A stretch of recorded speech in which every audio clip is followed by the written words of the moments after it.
Disruptors, I've got a very special guest here with me today. His mentors have been Jim Rohn, personal mentors, Zig Ziglar. There's one other one he'll probably bring up as well. His background goes back to the Seattle Supersonics. We're going to draw that out of him. He sold over 20,000 flower pots at the age of 14 years old. He's going to talk about mentorship and the value of that, and that's something that's really important to me personally. Chris and I are both 58 years old. My mentor passed away at the age of 58. We'll talk about that.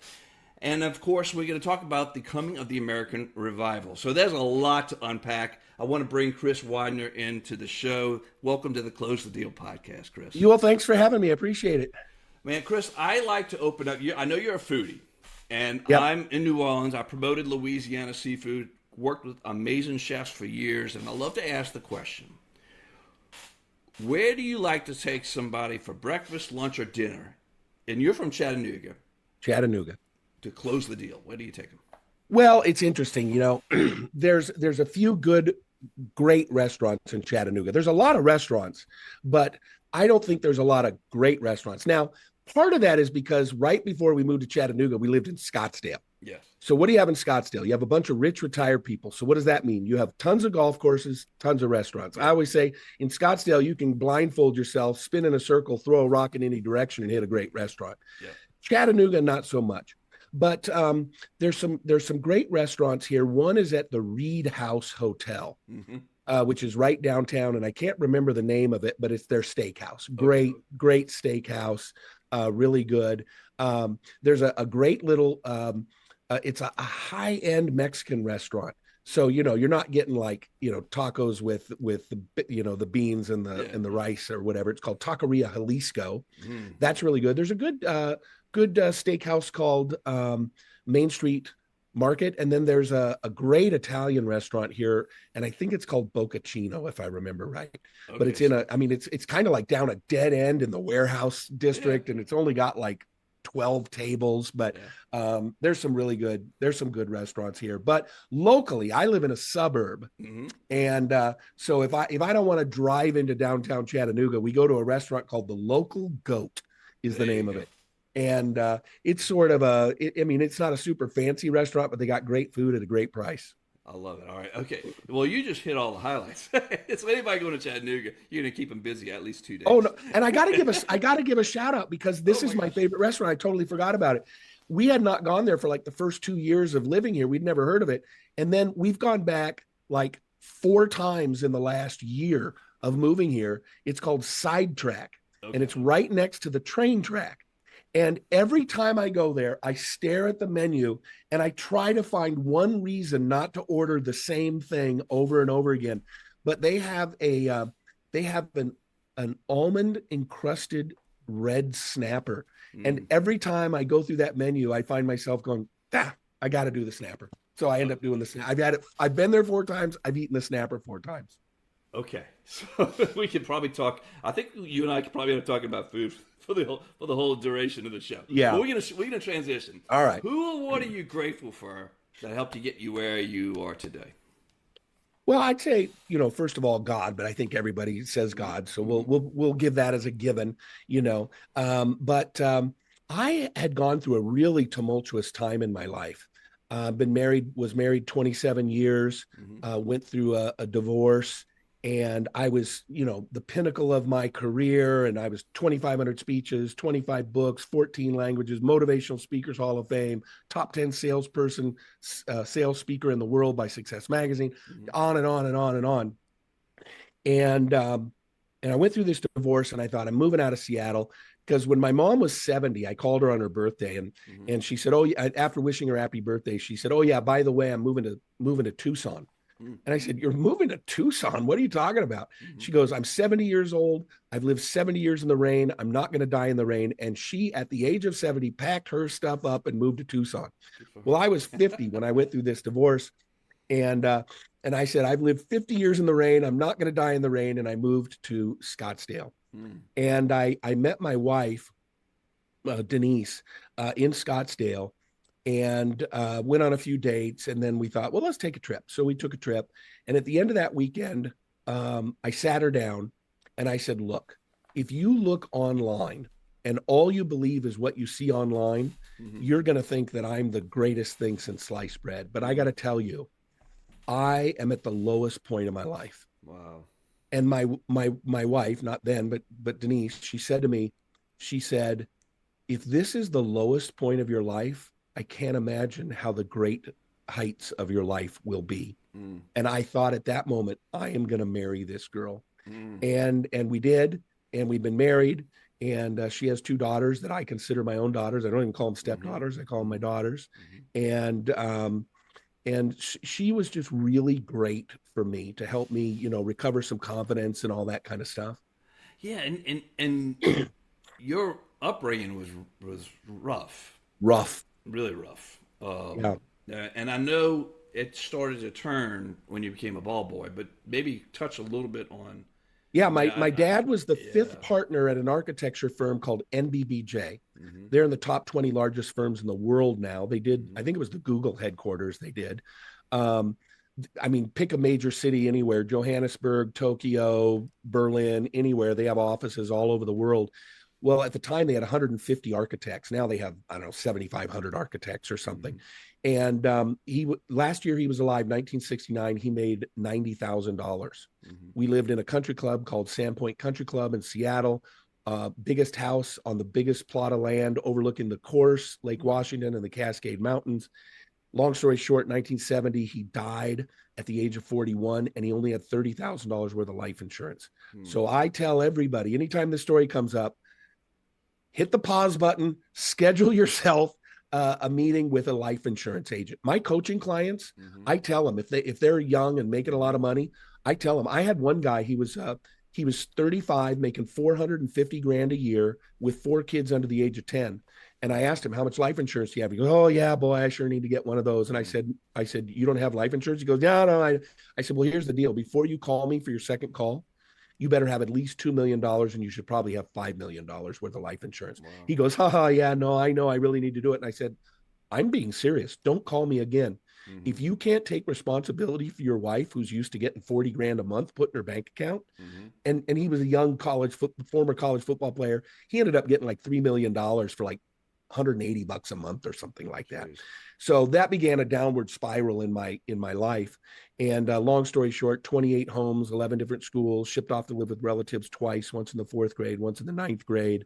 Mm-hmm. Started smoking pot in the sixth grade, did opium for the first time in the eighth grade. Mm-hmm. And I made most of my money growing up betting the horses at Long Acres Horse Track, which is a horse track, doesn't even exist in Seattle anymore. Mm-hmm. But I think the one saving grace was at the age of 11, because remember, my dad in 1969 was making 90 grand a year, and he was, the fifth partner at NBBJ.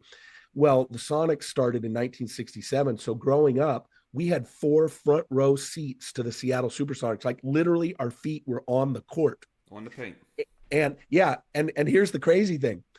They were $2 a seat. Holy cow. For front row. I don't even know what they would have charged in the rafters. 50 cents, Yeah. like 30 cents for a ticket or something. Those But thousands. Well, those would be in the tens of thousands. oh yeah, I mean front row seats now. I think I heard somewhere that the Laker seats are 20 grand a seat per game or something. So on the court, the Yeah. Jack Nicholson seats or whatever. But anyway, I grew up with no faith, never went to church, ended up, I met a young youth pastor summer before my senior year. And he really had 2 things I needed in my life. Number one, size 11 cowboy boots. He was from Helena, Montana. Mm-hmm. And I always say he stuck his foot in my butt and said, get your life in order, Mm-hmm.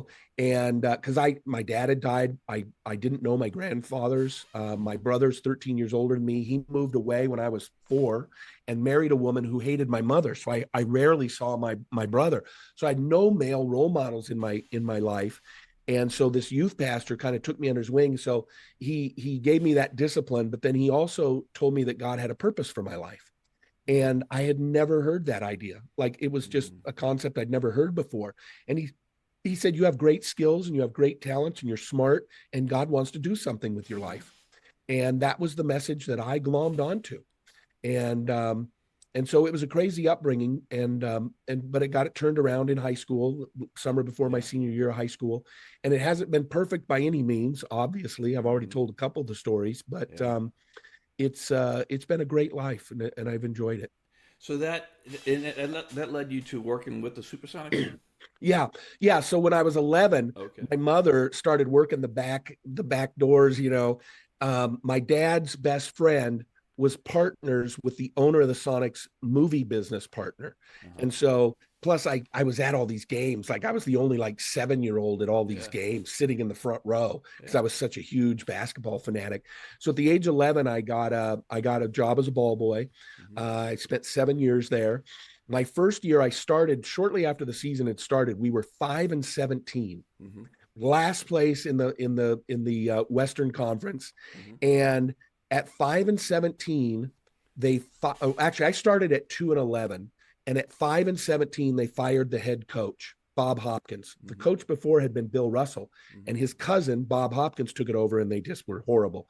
When we got to 5-17, they fired Bob Hopkins. They brought in Lenny Wilkens. He completely restructured the team, and we ended up going to the 7th game of the NBA championship against the Washington Bullets. Mm-hmm. Elvin Hayes and Wes Unseld and Bobby Dandridge and all those guys. And then we lost in 7 games. And then the next year we won in 5 games against the same Washington Bullets. Mm-hmm. And then I always say my third year is the year that Larry Bird and Magic Johnson got drafted, and we never went back to the finals. Mm-hmm. So, but no, it was a lot of fun. I got to meet all those old time NBA players like Larry Bird. I got trash talked by Larry Bird when I was 14 years old. I was working the visiting team locker room, and I got there early, so I was over setting it up, and I hadn't changed in my uniform yet. Yeah. So I was wearing my high school or my junior high football jersey, number 11. And in walked the Celtics like 30 minutes early. And Larry Bird walks straight up to me, and he's a rookie. And he looks at me and he goes, number 11? Number 11's a quarterback's number. Yeah. You ain't no quarterback. You're a midget. I mean, he was straight out of French Lick, Indiana. You're a midget. Look at how short you are. Quarterbacks are tall. And I just looked up at this guy. And I didn't know at the time that he is like, now we all know Larry Bird was the greatest trash talker of all time. Yeah. And he looked at me and I looked at him like, what do I say to this guy? And then he laughs and he rubs my head and walks off. Yeah. That was my introduction to Larry Bird. He trash talked me for being too short to play quarterback. Oh my gosh! So you've had just such a variety of things, but our life's journey goes up and down. Yeah, Now, I do have to ask you. Obviously you gained some skills working at the tracks, but to sell 20,000 flower pots—that's such a random thing. I need to understand that. So I'll tell you the And story. this is about closing the deal. So I'll tell you the story. So my mom, as I got older, she wanted to watch me play my games because she sold real estate. She went into real estate, so I was a latchkey kid before they had the term latchkey kid. Uh-huh. And I wore a shoestring with my key on it, And she went to work at Group Health Hospital on Capitol Hill in Seattle. Mm-hmm. And she was an admin of some sort. Well, there was this guy that worked with her who was a records filer. Mm-hmm. Can you imagine 20 years of doing nothing but going to a hospital and filing records every day? Absolutely Like not. I could not do it. And this guy, he was probably, he seemed old to me at the time, but he's about 40, made no money at all. He was a records filer. It's all he did all day long, put the records in. Well, he borrowed, I think it was $7,000 or $11,000 from a rich uncle to buy the rights to a self-watering flower pot. And it was made out of it was almost made out of like Tupperware. Uh-huh. And so it had a bowl like this, and they had another bowl, and you put the water in the bottom bowl. Then you had the second bowl that slid down into it, and that's where you put the plant, the dirt and the plant. And then it had a lever on the side where you could, and it had a nipple that went down into the water. So you filled this with water, put this in, and they had a nipple that went down into the water. And depending upon how you move this lever, it would drop more or less water. So an African violet, you want lots of water. A cactus, you don't need much water at all. So you use that lever to determine, and it would self-water for a week or two. And so this guy comes to me. He now has the rights to Alaska, Washington, Oregon, and Idaho. And he says to me, hey, how would you like to make some money? And I said, sure, doing what? And he said, I've got this thing. He showed me the thing, and he goes, I'll pay you $1 per flower pot that you sell. So now, you made $20,000. So he, well, I'm not done with the story yet. Okay. It doesn't have a good ending. Oh. So he says to me, okay, I'll pay you $1 flower pot. Now he thought I was going to go door to door selling it to little old ladies. Yeah. Well, I was 14, and It was the first time I ever had a blazer. My mom went and bought me a blazer for this sales call, khakis and a blazer. Mm-hmm. And she dropped me off in the corner at like 3rd and Pike in downtown Seattle. I called up one of the regional, this was before, Lowe's and Home Depot and all these, everything was regionalized. And we had a couple of them. It was Pay and Save and Pay and Pack. So I think it was Pay and Pack. It was one of those two. And I called them up and I said, I'd like to schedule a meeting with your buyer. I have a self-watering flower pot. And they said, okay, Thursday at 3.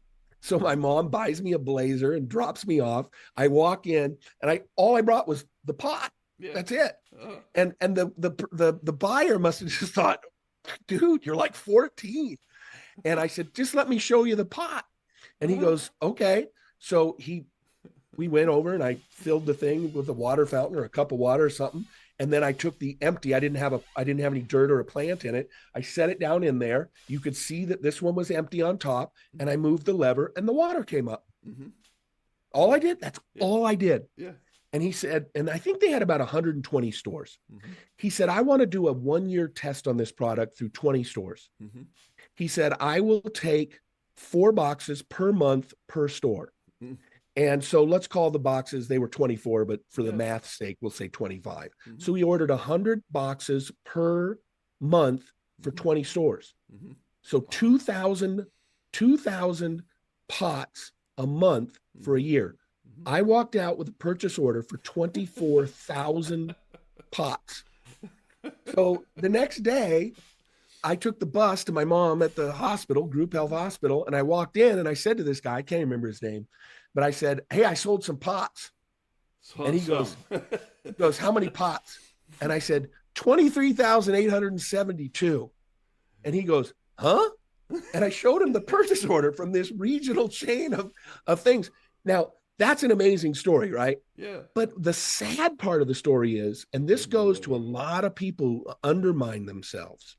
They undermine themselves because they don't believe they deserve success or that they're worthy of success or whatever.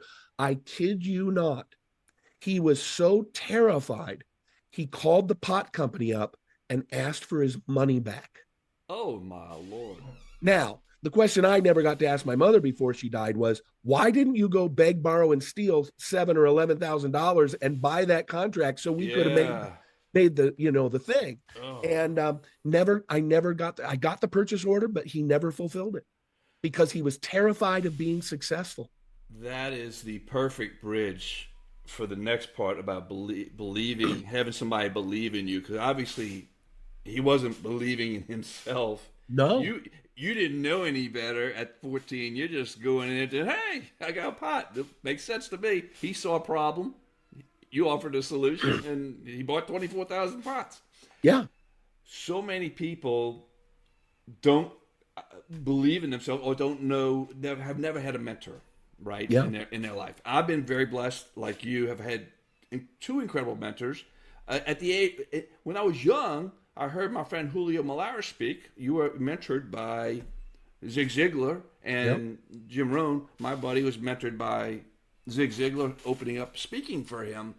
And I heard, and this is the part that I really want to drill into because that really makes an impact on people's lives.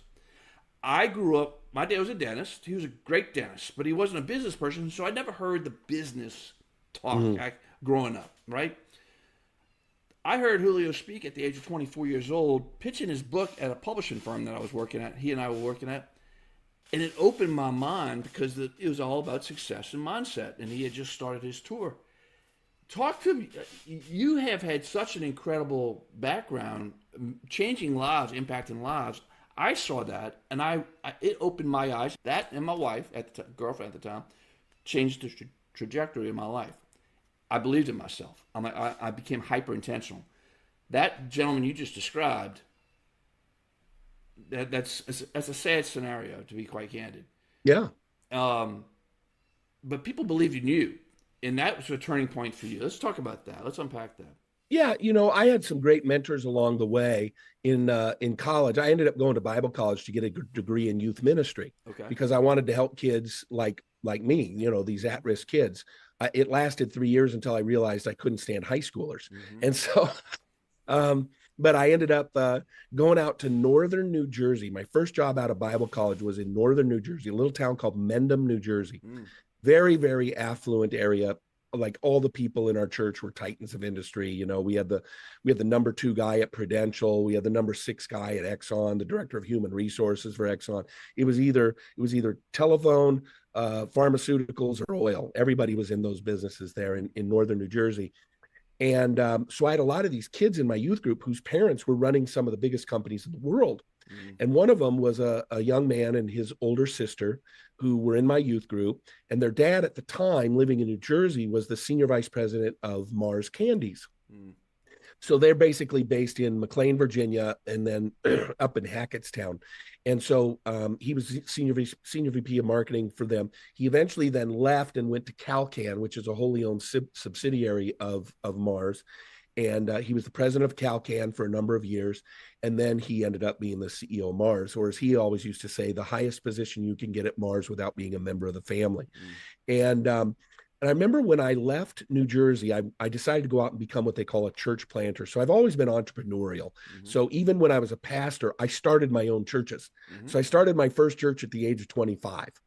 And when I ended up on the board of the denomination, right before the first board meeting, when I showed up, it was a bunch of 60-year-old men around the table. And they said, does anybody got any questions before we start? And I go, yeah, I got a question. And they said, what's your question? I said, which one of you was responsible for letting me start a church when I was 25? Because that might not have been the best idea. Yeah. But I went out to Seattle and I had no money. I had a dream, you know, all this.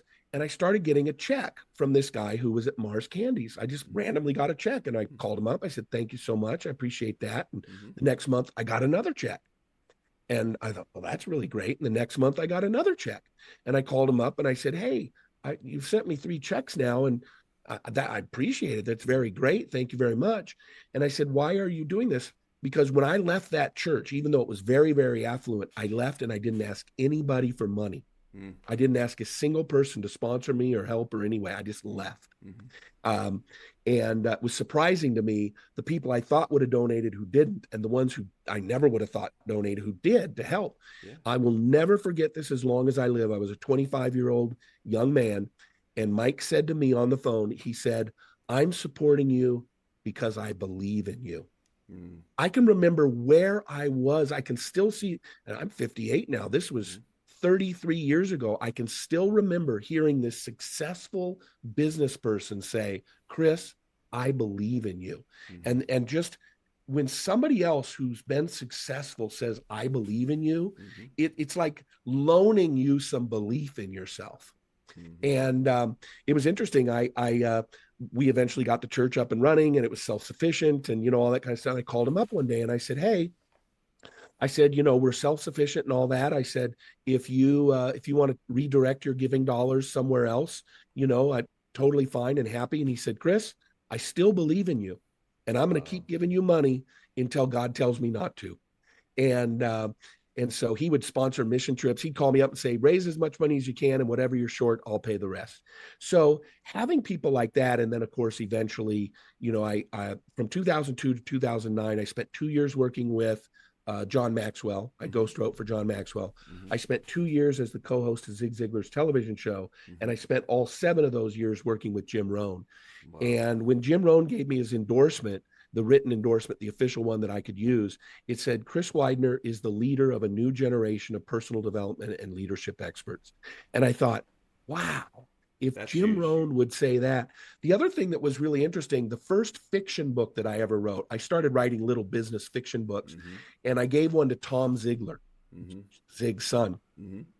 And Zig had not read a fiction book since elementary school. He was philosophically opposed to reading fiction books. Oh, wow. And Tom went to Zig and said, Zig, you got to read this book. You got to read this book. One of the best books I've ever read. It's called The Angel Inside. And Zig said, son, you know that I don't read the non-truth until I've read all of the truth. That's what Zig said. So he focused on nonfiction books.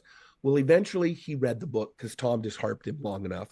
And he called me up. I wish I would have kept the recording.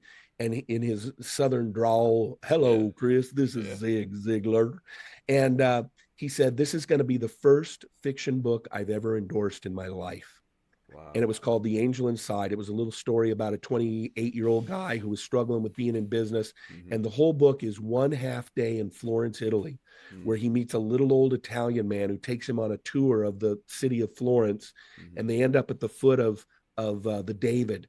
And he tells him about the life of Michelangelo. The subtitle is Michelangelo's Secrets for Following Your Passion and Finding the Work You Love. So it was all about Michelangelo. So it's my favorite book because it's self-help, it's history, it's art, it's spirituality. It's like everything rolled up into one. I Believe in You is so powerful. I remember figuring out my career journey, right? And I was an employee, and then I became executive director of the Louisiana Seafood Promotion and Marketing Board. The first time I walked a trade show floor, I always saw people older than me as kind of like that clerk you described. Yeah. And then I remember walking the show floor of the National Restaurant Show with my chairman, Harlan Pierce. And he was listening to me. He was believing in everything I was saying. I can see the aisle we were walking down, like that moment you had. I can see the aisle. And that hearing the seeds planted from Julio and all like speakers like yourself, those seeds take root. When I heard that, it's like all of a sudden the light bulb went off and my career started skyrocketing at that stage. So I Believe in You. Anybody, a mentorship, my mentor passed away at 58, 10 years ago. And that rocked my world because I spoke to him every day. Not Harlan. I was blessed. I had 3 incredible mentors that I spoke to just about every business day for 13 years. Wow. But that transformed my entire career, my entire life. And you've done that for so many thousands of people speaking all over the globe. Yeah. Now, I want to use that to bridge to the next stage. Yeah. We're talking about the coming of the American revival and people believing each other, treating people with respect and honoring people with truth and integrity. Let's speak to that because I think that's where your heart lies at this stage for sure. And, I'm sort of gone full circle. Yeah. You know, I was in the ministry for 14 years and then I went and I've since 2002 full-time speaking. I was doing speaking prior because that's how I made money when I wasn't making money as a pastor. Yeah. And it's come full circle.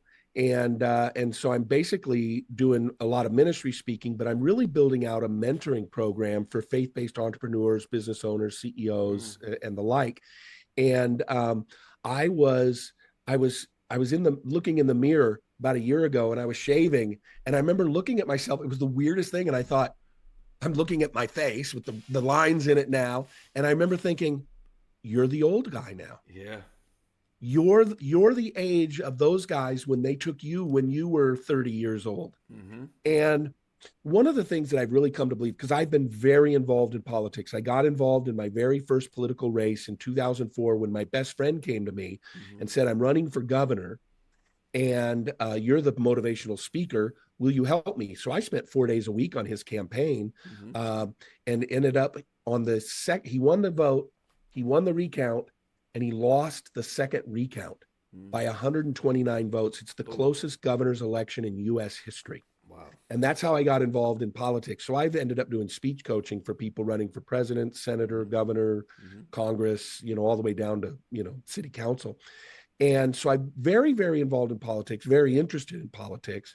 But what I really realized was politics isn't our problem. I mean, we at the time of listening to this, and people will listen to this for years as they go back and consume, past podcasts. But at the time of recording this, we're in the most polarized time in American history. And what I came to the conclusion was that our problem isn't a political problem. Our problem is a spiritual problem.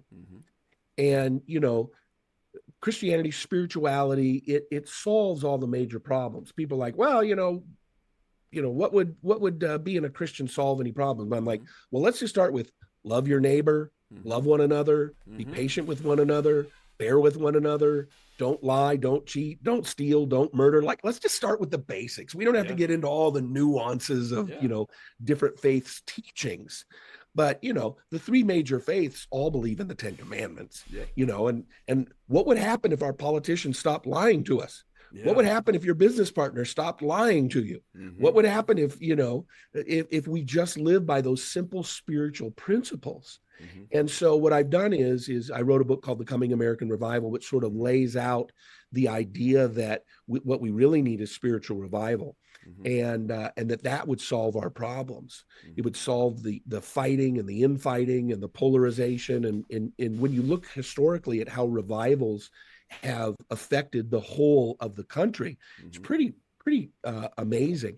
And so this stage of my life at 58, combining all those stories I just told you, looking in the mirror and realizing it's a spiritual problem, I've moved into more of a high level faith-based coaching. I've done coaching for a long time with clients, C-level and entrepreneurs and those kinds of things. But I'm really making it more of a holistic kind of thing, because what I found was people would hire me to do business coaching, and then we'd spend up most of the time talking about their horrible relationship with their wife.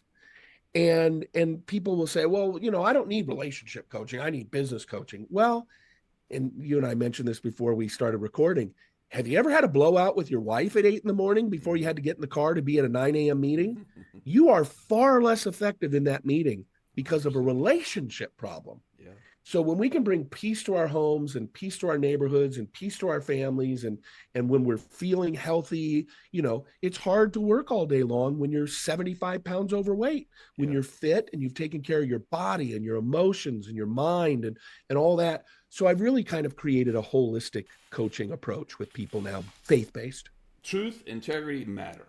Yes. It says everything about people. And then treating people with respect. I walked the hill for 15 years.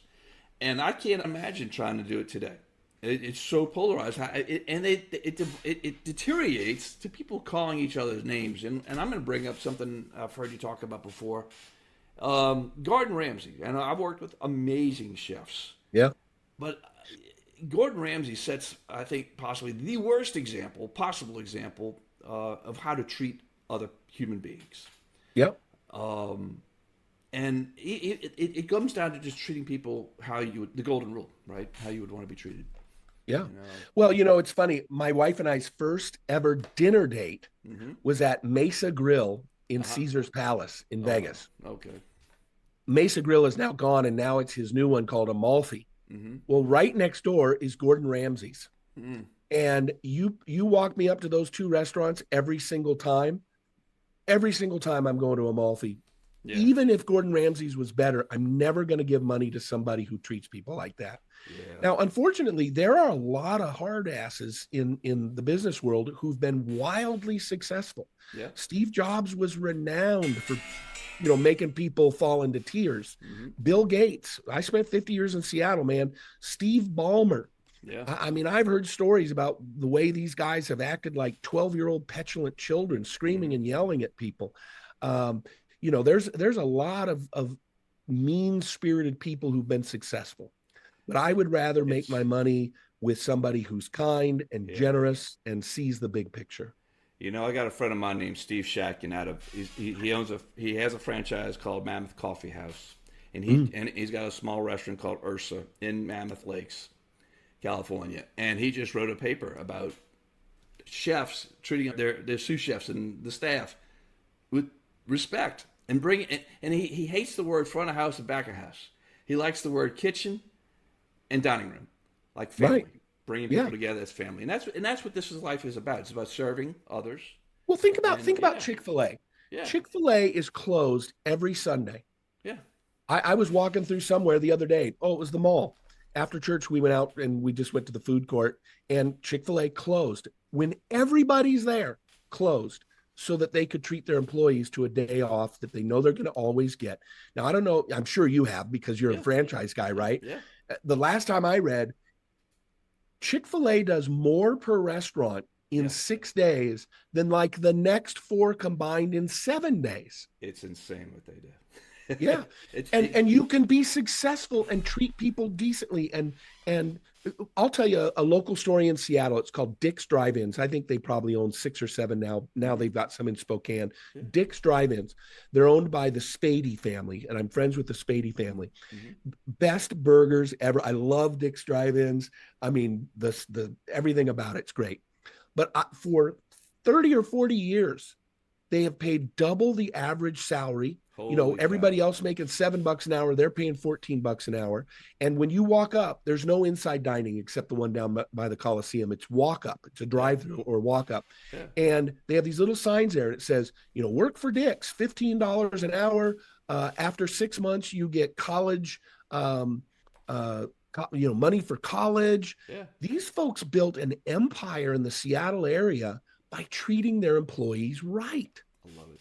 Henry Ford doubled the salaries of his people. He went from like $3 an hour to $6 an hour or something like that. And guess who everybody was loyal to? Ford Company. That's right. Treating people right, believing in others, believing in yourself as well. Closing comments, and then how can people get in touch with you? Yeah, I always, there's a kind of a common question people will ask, what's your best piece of advice? Best piece of advice I was ever given was be a voice, not an echo. Yeah. There's enough people that just regurgitate what somebody else said. I mean, I know professional speakers that just string together quotes from everybody else, and unfortunately, they don't even tell who they're quoting. Every now and then I'll see on Facebook, somebody will say, work harder on yourself than you do on your job. And then I comment, I love Jim Rohn quotes, but be a voice, not an echo. Do your own internal work so that you can be a voice and not just regurgitate what somebody else says. Be original. God made you the way you're supposed to be made so that I learned that early on. I couldn't be Jim Rohn. I couldn't be Zig Ziglar, but I could be the best Chris Widener. Yeah. And my personality is different than Jim and Zig's. And I needed to be the best me, not a knockoff of Jim or Zig. So that would be my advice. People can reach me at chris@chriswidener.com.